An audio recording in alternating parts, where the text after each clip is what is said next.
How's it going, YouTube? It's your boy True, and welcome back to day 3 of 31 Days of Halloween Horrors.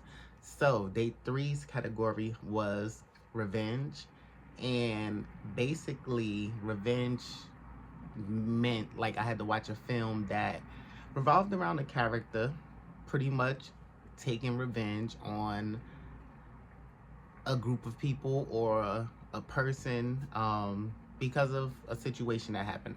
So I was gonna go with a literal movie titled Revenge, but I went with something completely different. And it's Violation.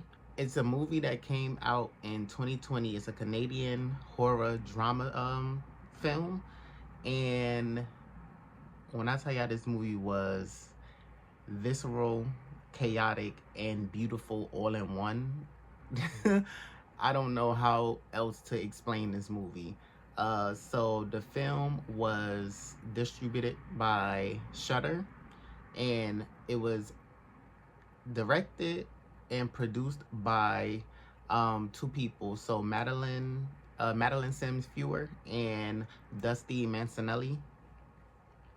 I've never heard of these people. Again, it is a Canadian horror film. The film ran about maybe almost 2 hours, a little bit under 2 hours, and it's basically about a female who is played by, surprisingly enough, the producer and director Madeline.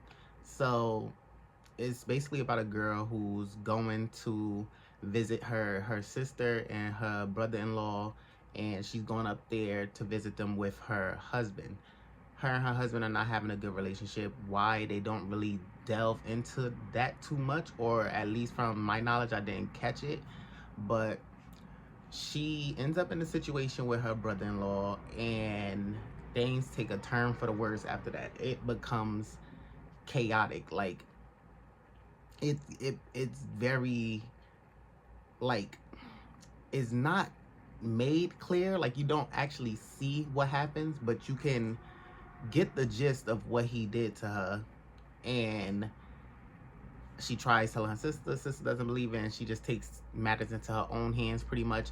And the way the film was shot, it gave me very Twilight like type of feel. Like, you know how Twilight was shot, like when the movie was like everything seemed like a shade of blue, very like clear and gloomy. That's how it was shot, and it was very beautiful. Like, they showed a lot of clips of animals like spiders, wolves, rabbits, caterpillars, things like that. But everything else about this film was so, you have to pay attention to understand what this film is about. You can't just, watch it, be on your phone, TikTok, or whatever the case may be, because you're gonna miss details, especially because they're telling this story in a non-linear form. So you don't get everything in a chronological order. It's mixed up. So you have to kind of piece it together, per se. That probably was the toughest part for me to do, because I like to tell me my story. I need a beginning, middle, end. That's it. This one I had to pay attention to, and I enjoyed it. I overall would say this film, I give it 5 out of 10 stars. I'm not too mad at it. Would I recommend it to anybody else to watch it? If you're curious to see what it's about, or see how the film was shot, or just to watch it just to see because it's something new, I would definitely recommend checking this film out. But then again, it's chaotic and visceral, so you have to pay attention, and it might be disturbing to some. But other than that, it pretty much, I took from it, you can't always solve an issue that starts with violence with more violence, because you're not gonna get an answer. You're not gonna get what you want out of it, and that's basically the gist of the movie.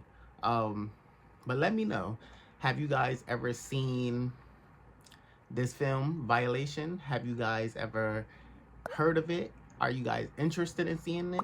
Let me know by commenting down below. And with that being said, I will catch you guys tomorrow for day 4 of 31 Days of Halloween Horrors. Bye.